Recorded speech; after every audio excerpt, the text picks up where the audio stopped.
Greetings and salutations, everyone. All 5 to 10 of you, or 3 of you, or whoever, or whatever is watching. This is Madman, and we are playing some more Doom. So, last 2 videos, we decimated Knee Deep in the Dead. We were knee deep in the dead. Our knees, they're never going to look the same after this. It's like when you're a kid and you skin your knee, you're riding your bike, you got to pick gravel out of the wound. Maybe you're crying a little. You try not to cry, but you do anyway. We got through that. We got past that. Now, as the epic lore dump that we got through told us in the last video, we are on the shores of hell. So, we're going to go ahead and pick Ultraviolence. There's no special music this time because I haven't found a series of good covers of this. So, we're just going to go ahead and jump in. Okay. Very challenging here. They hit us with a bunch of low-tier enemies. My god, what a challenge.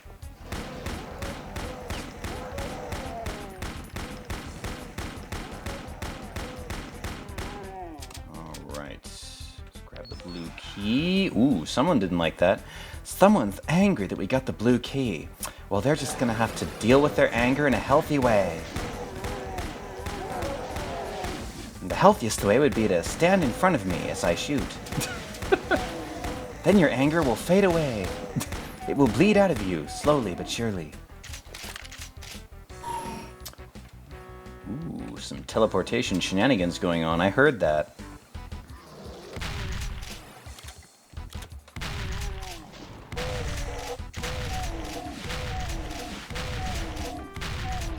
Whoa.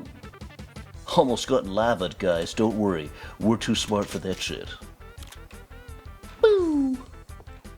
Woo! These double switches fucked with me when I was when I first played this.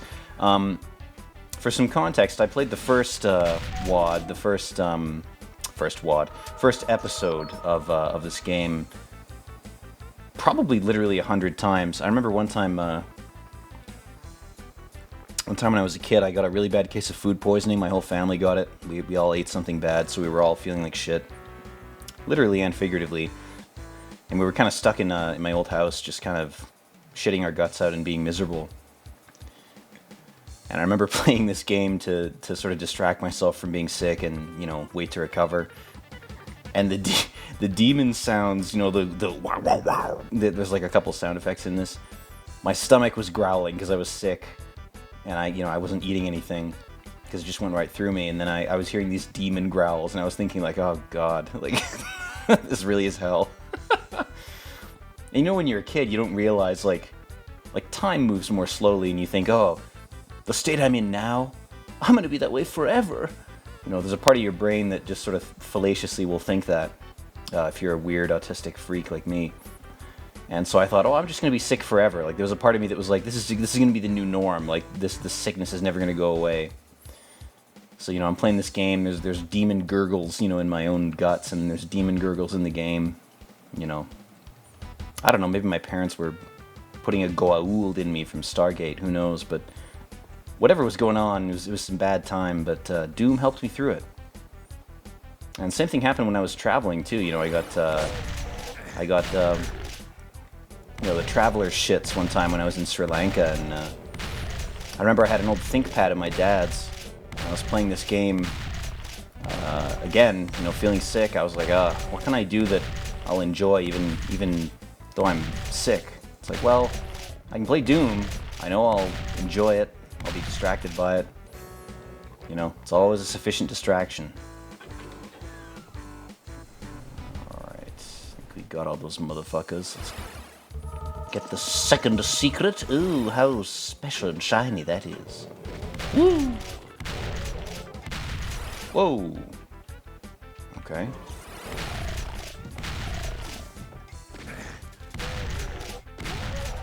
Fucking bastard. You bastard, don't shoot me with your shotgun. With your shit gun? God damn it. Okay, this is kind of a secret because the red key is a secret. Woo! Get that double kill where the kill sound happens at the same time. Whoa, hello. Okay, alright, what do we got here? We got a bunch of areas we haven't accessed yet. Curiouser and curiouser. I don't know these levels as well as I know the first episode, so you'll forgive me if I do a bit of fuckery to get some secrets. I'll use my campy British voice because I'm feeling nervous about admitting to you that I don't actually understand this game or its levels very well at all. I do know there's a Kako demon. There's a Kaka demon in the fucking... over here. God, I wish I could fucking edit those particle effects. They look so out of place. I know, let's put a 512 by 512 resolution particle effect in a pixelated game from 1993. That makes complete sense. Can we fix that? Yeah, see, for some reason the projectile style option is just not... It's not clickable.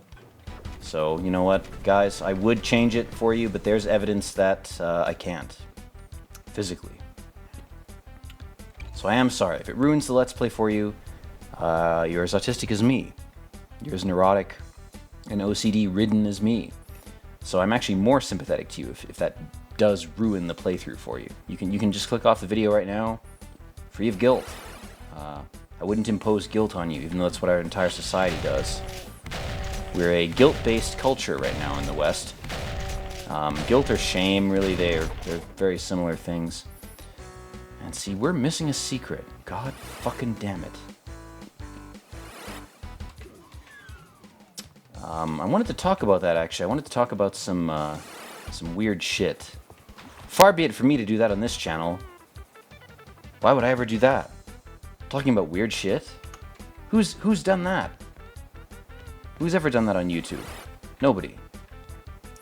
Anyway, my point is, I wanted to talk about shame and humiliation, which are very interesting mechanisms of social control if you're a sociologist or a social scientist, which, you know, I'm sure at least one of you is. One of my 6 viewers is probably well-versed in some kind of discipline tangential or related to that.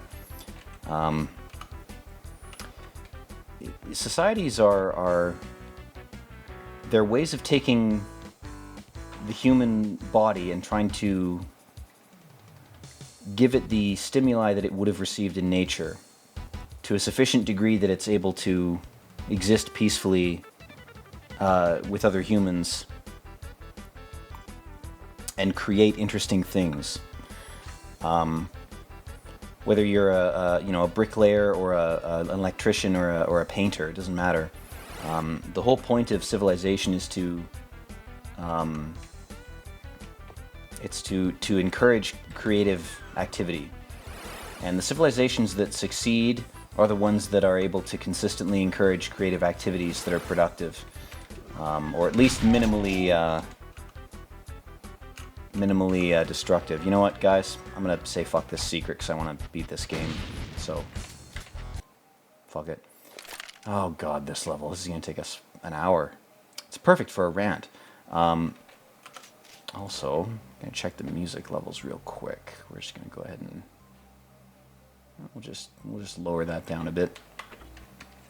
Anyway, humiliation's an interesting mechanism of social control because when you're humiliated, you're kind of yourself is laid bare in front of you, and you're actually given an opportunity to see a part of yourself that you've probably tried to hide from yourself. So there's a benefit to being humiliated now and then and being humbled, because if your ego is too big, which most of ours are most of the time, that's just what the function of the ego is, to preserve your sense of self-worth. Like, if you have no ego, you have no sense of self-worth, which is not good. Having no ego or too little ego is just as bad as having too much. And it's easy to get caught in that trap where you're like, oh, I'm so concerned about being pious that I'm going to, I'm going to devalue myself or undervalue myself. Why do I keep that duck key? It's gotta be changed. Hold on, guys. Hold on, stop the rant. We've got to change the control, guys. Full options are for fuck's sake. Alright, let's go to controls. Action. Okay, crouch. Alright, can we... Alright, let's just clear that. Thank you. God, killing a pinky with a pistol, that is brutal. Whoa. Anyway, as I was saying, ego is like anything else. Here's an easy metaphor. If you're eating, which hopefully most of you are, hopefully you're not starving, you can eat too much, you can eat too little. It's the same with your ego. You need a certain number of calories to exist, to be a healthy human being, to satisfy your body's requirements. Whether you're working out or not, whether you're a man or a woman, whether you're old or young, you need a certain number of calories. Ego is like that. If you have an excess of it, you're going to be a fat ass. And if you have too little of it, you're going to be some sort of concentration camp Holocaust victim. And you really don't want to be either of those extremes. You also don't need to be an Arnold Schwarzenegger juicer or a freakish bodybuilder. You just have to be what you need to be to accomplish your goals and to live your life in a way that satisfies you. Fuck. God damn it, I hate this level, man. There's a shotgun somewhere, but I haven't fucking found it.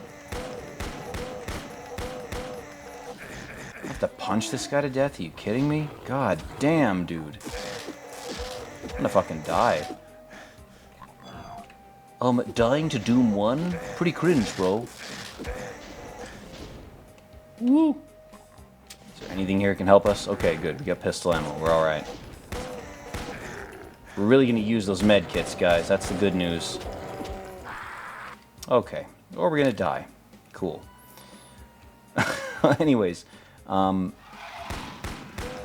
I'm trying to say is that there's a balance that you have to figure out when it comes to your ego, and that balance is different for everybody. There's no easy piece of advice that's like universal for doing that. But what I was trying to talk about a little bit ago, before I fucking died, was humiliation. When you're humiliated, even if it's an artificial humiliation, like a humiliation ritual, which I will talk about in some detail in a minute. Humiliation is useful because it gives you a curated or artificial or pseudo-artificial opportunity to self-evaluate that you wouldn't normally have access to. Because humiliation is usually a random thing. It's usually something that happens to you, without your consent, in a random way, chaotic, by chance. Maybe you... I don't know. Maybe you say something stupid during a date because you're trying to impress a girl and you go too far, that type of thing. Everybody's got their example of humiliation. It's not a difficult thing to talk about. But when you engage in or consent to some kind of artificial humiliation, which is a ritual, anything that's artificial, you could replace the word artificial with ritual in a lot of cases. And that's kind of a meme in academia, to go off on a quick tangent. Using the word ritual in a sort of liberal way is it's a weird trend I've noticed, where there'll be some overconfident, poncy, pseudo-intellectual person will figure out that a philosopher or a theorist has taken to calling something ritual practice, and then they'll start to call everything ritual practice. It's like anybody who's read Marx who thinks everything should be interpreted according to class. It's that type of meme. Like, really, it's just people who are above the average intelligence level who are excited because they've learned something, and they try to, or they want to, apply what they've learned to every aspect of their life, which the enthusiasm behind that is not bad, but the application of it is just naive. You've learned some new information, now you think everything has to apply to that. It's like when you first learn about the economic miracle, of a certain fringe German political group in a certain decade of the 20th century. And you think, oh man, these guys really did a lot in a short period of time. That's kind of amazing. And it's like, yeah, well, the economy was unsustainable and they had to go to war to sustain it. So they just created another warmongering nightmare state. And then at the end of the war, they were throwing 12-year-olds onto the battlefield so they could have their guts blown out by machine guns. So, the equivalent of that mentally would be thinking that everything that you are privy to or that you're encountering when you read something or when you encounter some kind of new information, it's all, I can interpret it all according to this one ideology that I've just discovered. And I'm so excited about this ideology because I've never seen it before. Like, the excitement is not bad. It's the direction of the excitement. This is why we have teachers, because younger people tend to be more excited about these things, and then their excitement sort of takes over, and they lose perspective. Their logical part of their brain kind of shuts off. And again, this is not something that you can blame them for. You wouldn't blame an infant for shitting itself because it doesn't have the bowel muscle control to control itself.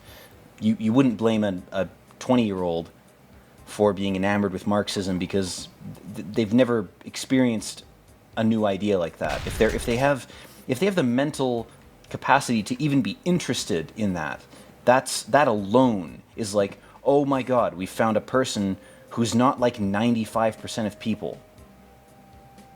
So that person needs to be dealt with carefully because they have a certain propensity to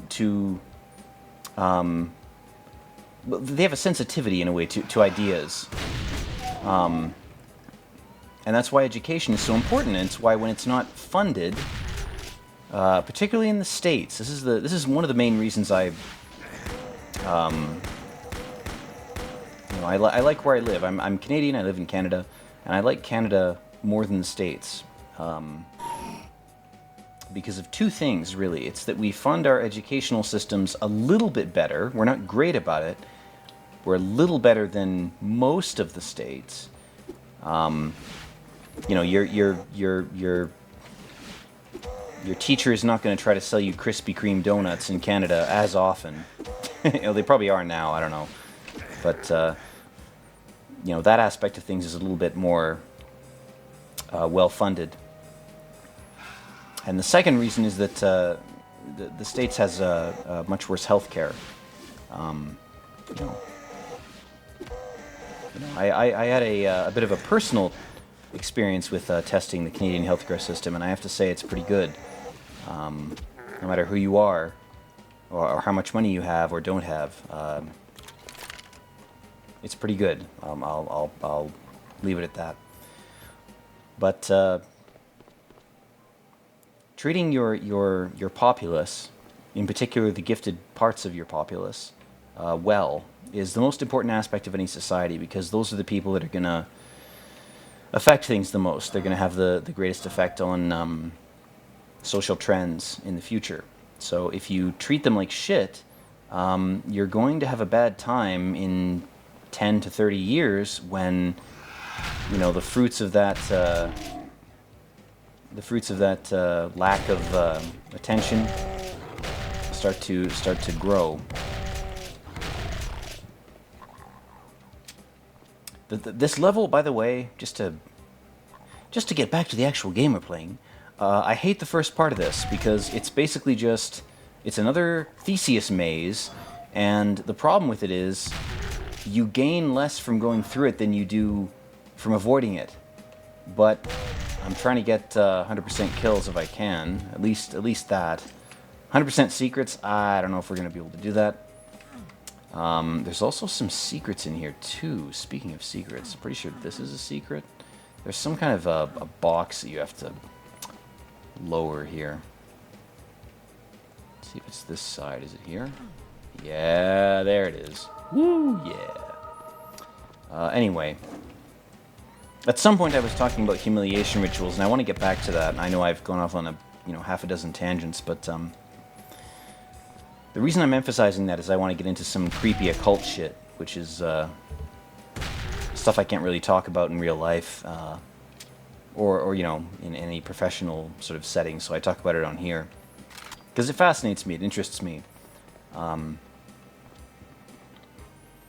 So humiliation, when it's artificially induced or when it's curated by a group of people, what it really functions as is an immunization.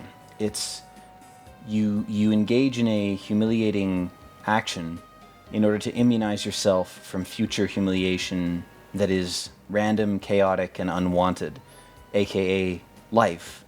Life will humiliate you. When you're an old person, you're going to be ridden with dementia. You're going to be shitting your pants. You're going to be reduced to, in most cases, less than an infant, because your family or your friends are not going to care as much about you as they would an infant, even though you're in the same state. So if you can prepare yourself for that in advance, it's useful on a personal level. But everything in between those two states, your state of being a young, healthy person and your state of being, a dependent, elderly person, everything in between, if you get over the idea of humiliation, if you can actually sort of burn out or burn away that sensitivity, if you can desensitize yourself to being humiliated when you're young, that's incredibly useful. And I think this is especially true of people who are intelligent, autistic, mentally sensitive, whatever you want to, whatever label you want to apply, people who are fucked up freaks. If you're in that category, if you think you are, it's useful to burn that off. It's useful to get through it or get rid of it however you can, as early as you can, because it will help you later in life. And the problem with what I'm recommending with this sort of advice or this methodology is that it's been corrupted and mutated by so many different groups to serve very specific rituals or very specific needs that people feel like they shouldn't or they can't do it because, it's sinful to do it because this group did it as well, and I've heard about this or X, Y, Z. And it's like, you can do it any way you want. Like, confession, if you're a Catholic, is humiliation. Confessing to bless me, Father, for I have sinned.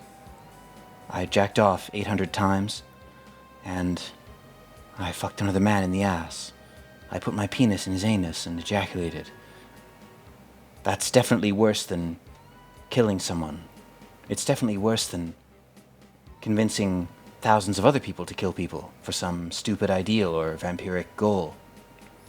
All I did was love someone, and that's clearly more disgusting and heinous than, killing children and women from a foreign country because we don't see them as people. That type of shit.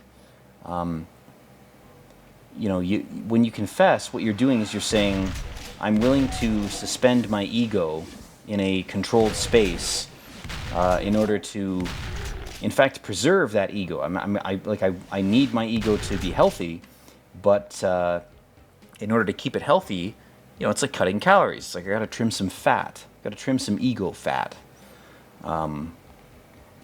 That's a good video title. Trimming ego fat. Should we use that as a title? Comment below.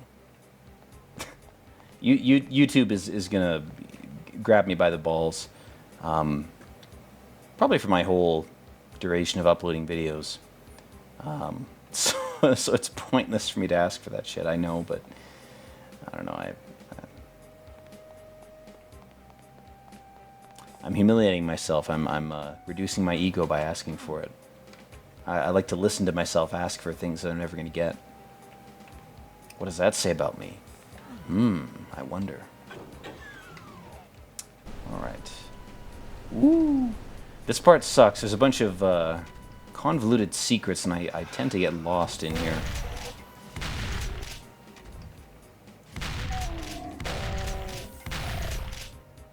Okay, we got the yellow key. We gotta sort of run. Woo!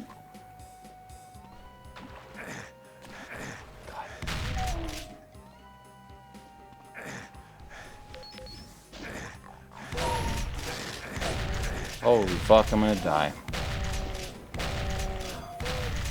Luckily, there was a medkit randomly on the floor.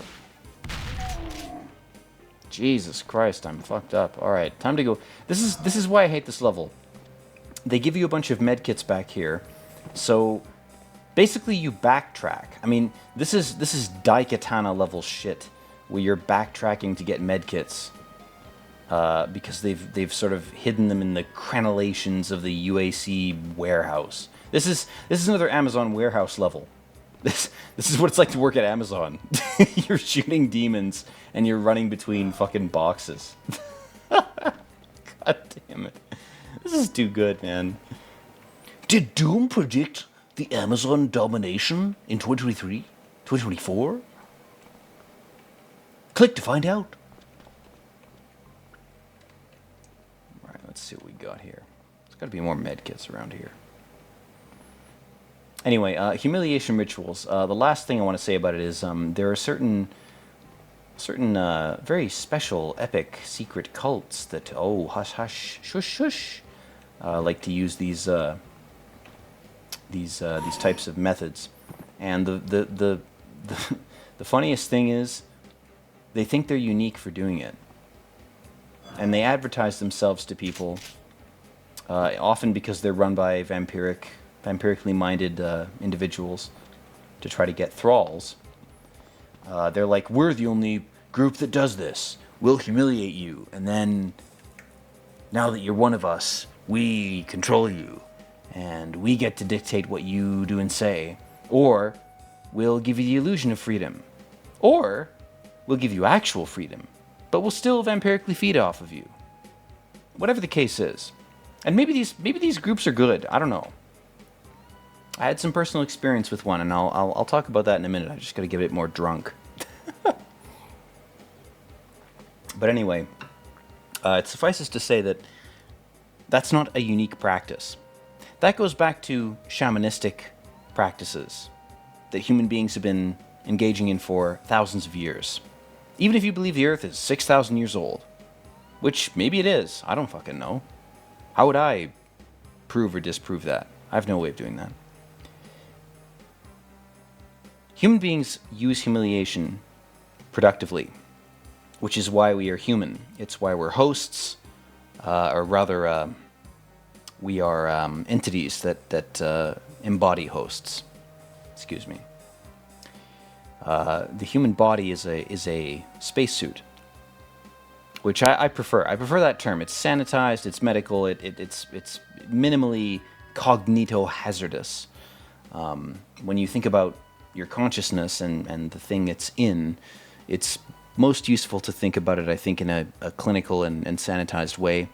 That language can be used abusively. It can be used to dehumanize people, but it also has a positive function, a good function, which is to cleanse or defend against madness-inducing realities or facts.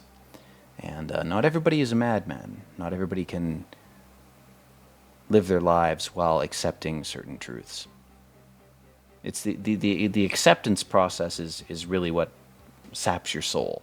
If you genuinely intuit some piece of knowledge and it comes to you from whatever source, and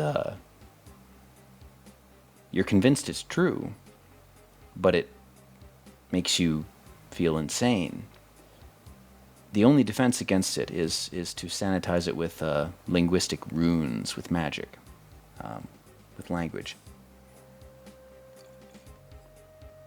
Anyway,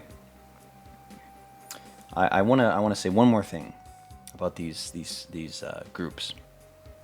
I'm not going to name specific names, because I don't think these groups are good or bad. Frankly, I don't know enough about them. But I did have an experience that I want to talk about, and I'll stand in the middle of this 4-pillared room. Interesting. 4 pillars? Wonder what that could mean. I'll stand in the middle of this room as I rant here. So, I never smoked weed till I was 29 because I have a family history of schizophrenia, mental illness. Madman? Madman has a history of that? I never would have predicted that. You know, duh. My parents were always scared that I would develop some version of that, and by extension, I was scared as well. And that fear didn't serve me well. Fear is never a good motivator. What it does is it triggers animal instincts and sort of primal imperatives in yourself. That's all it does. It's useful as a panic button, but if you're excessively afraid, it will ruin your life. So for a while I was afraid of that, and for a while my parents, I think, were afraid of it. But anyway,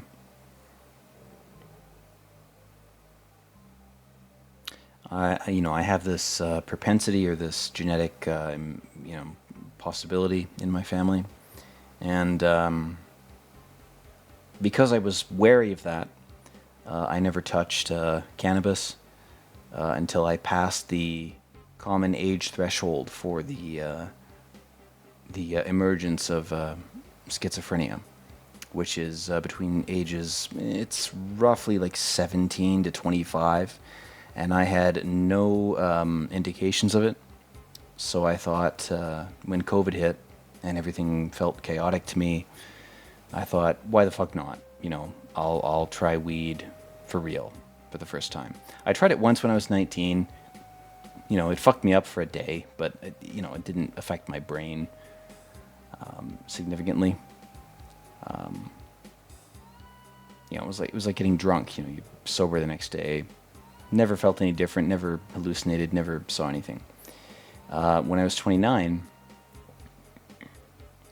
I was like, okay, let's actually explore this substance. Let's do some experimentation. Let's be a scientist. Let's use our own body as a petri dish. Let's grow something. Let's do something. So I did that, and I think it was ultimately good for me. But I took it to an extreme, of course, because I had no experience with it. If I had felt more inclined or more allowed to explore that substance when I was younger, the irony is, in retrospect, I probably would have been more responsible with it. I probably wouldn't have overdone it if I had had more freedom when I was younger. If I had more, if I'd felt like I could have explored that, but I didn't.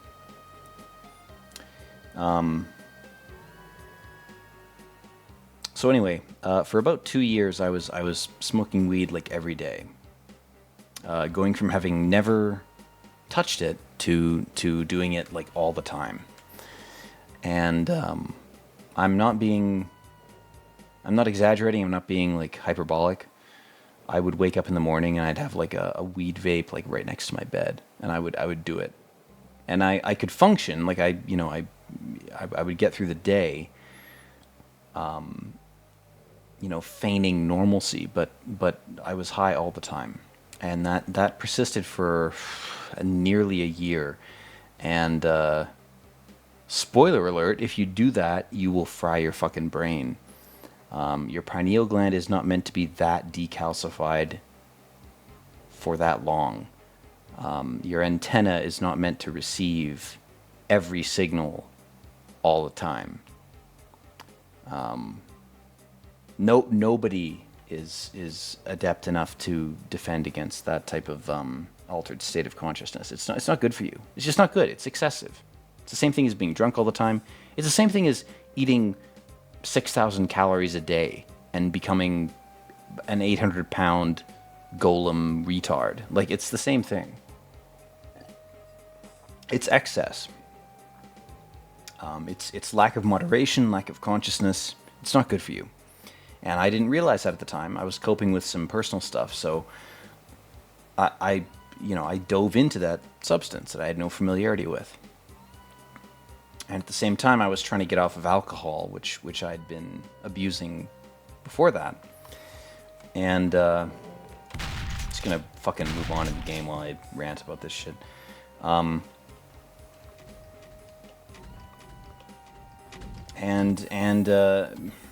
know I talked about humiliation. I swear to God, there's a fucking correlation here. But it suffices to say that because I was on that substance for so long, the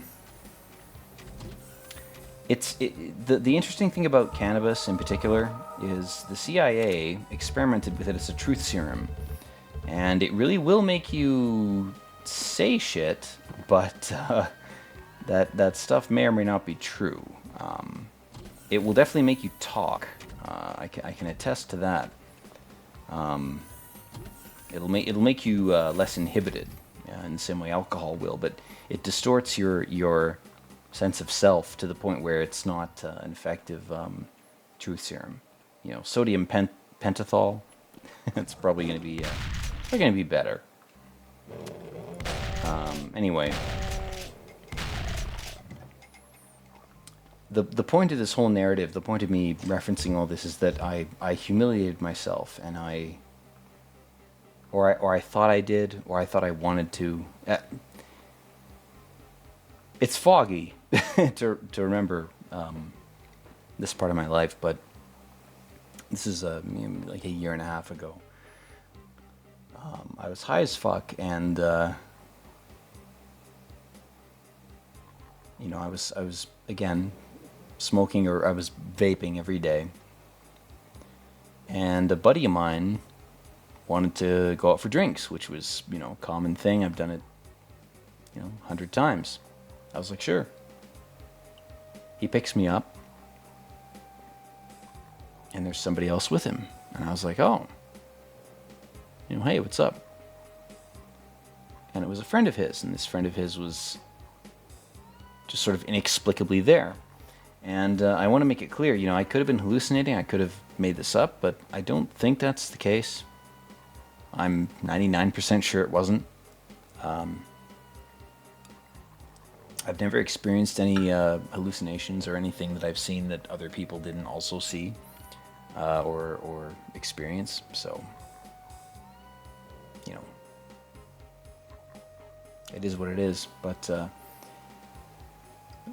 this guy starts talking about secret societies, and I'm not going to name names, but he sort of puts his cards on the table, and he's like, do you want to join secret society number whatever? Not going to say which one it was. It could be any society, it could be anything, but it was one that when he named it, I looked it up, and I was like, a lot of these tenets, these rituals, these practices, these habits, these, whatever you want to call them, they seem like things I could do. Again, I was high at the time, very high.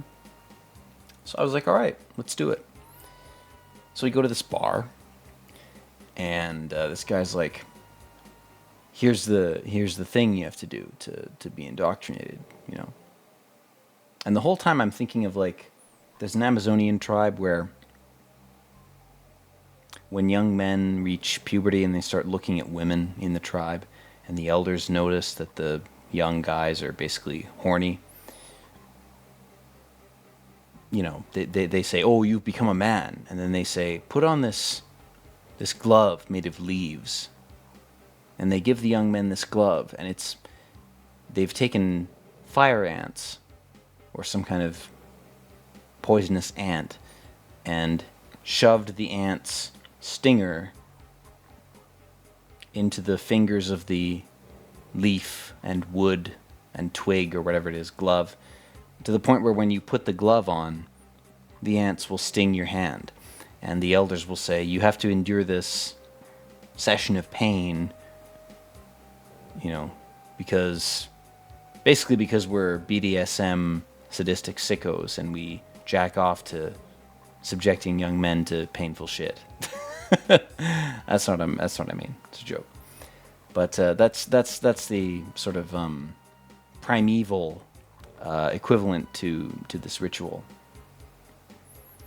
that I was that I encountered, and this ritual was very benign. I'm not going to describe it, but it was basically like, you know, go to this room and make this little object for us. And I was like, okay, like I can do that, and I did it.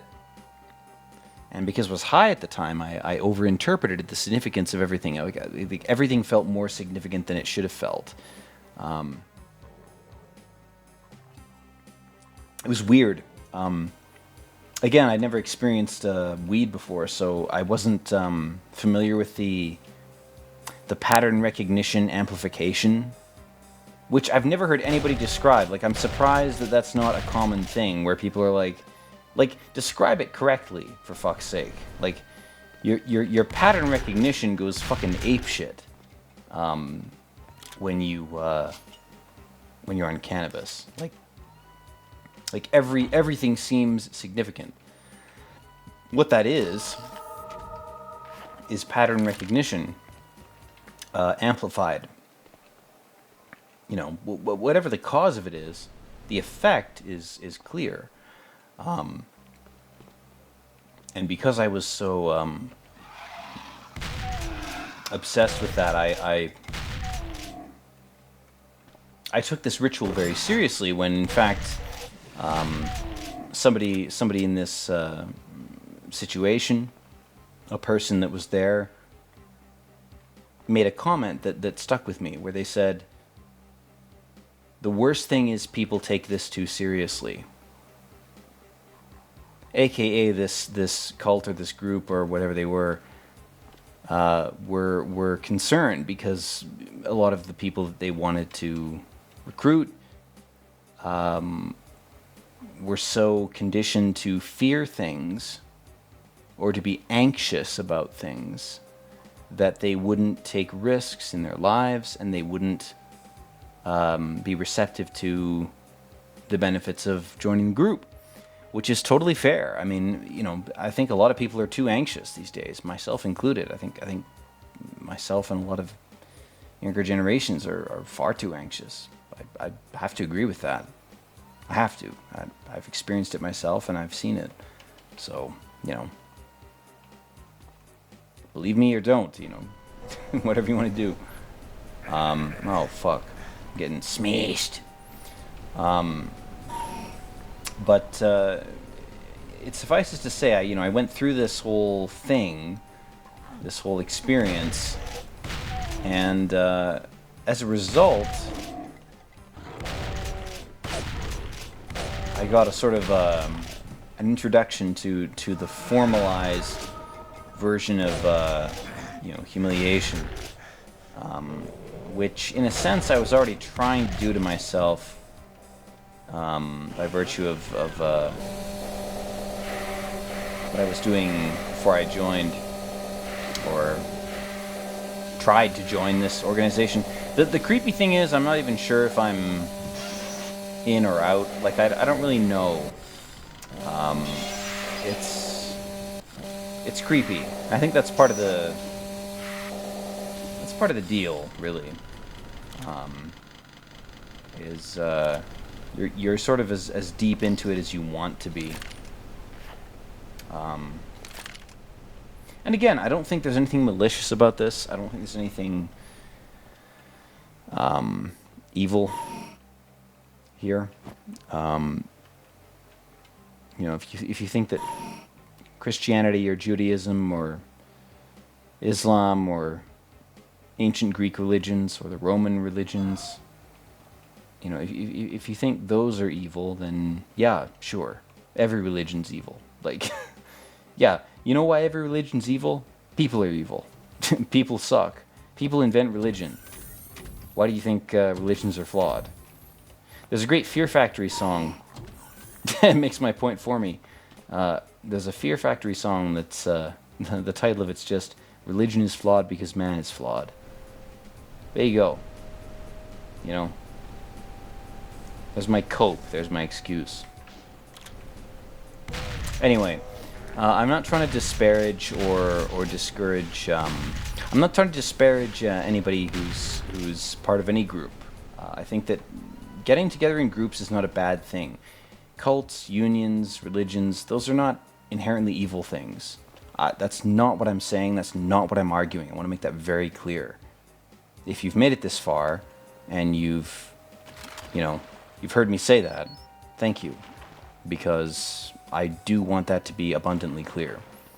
What I am saying is that not every group works for every person, and the challenge is in life to find the group that works for you. And the whole reason I brought up this whole humiliation thing is different groups have different methods of mediated or artificial humiliation that will get you in control of your own ego. That's the whole point. The whole point is to give you more autonomy and more control of your ego. And if one system or one way of doing that doesn't work for you, there are like 500 more, literally. So that's my point. I don't mean to be pessimistic, and I don't mean to be disparaging to any group or any, whoever. The group that contacted me, the group that I had some, I sort of touched base with them for a bit. They seemed like good people. I have nothing against them. They were very gracious with me, and I'm sort of ignorant of how things work during this incarnation of myself, this spacesuit occupation. Either I'm a brand new fucking soul, or I've not been here for a very long time. I'm inclined to believe the latter, since I have too much insight to have been a brand new occupant. But it suffices to say, it was nice to have a group of people approach me that seemed approachable. So, anyway, if you're listening to this and you're at all unique or special, or you think that you have abilities that stand out, I was too anxious and I was too afraid of checking stuff out. You can check out groups without having to join them immediately. That's not a thing anymore. Maybe it was in the past, but I think maybe the groups are so desperate for new members that they've modulated their their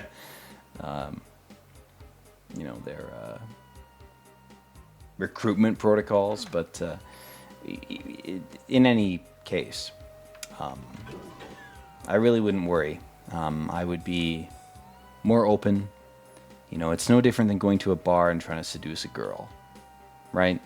You're taking a huge risk doing that. So, interpret that how you'd like.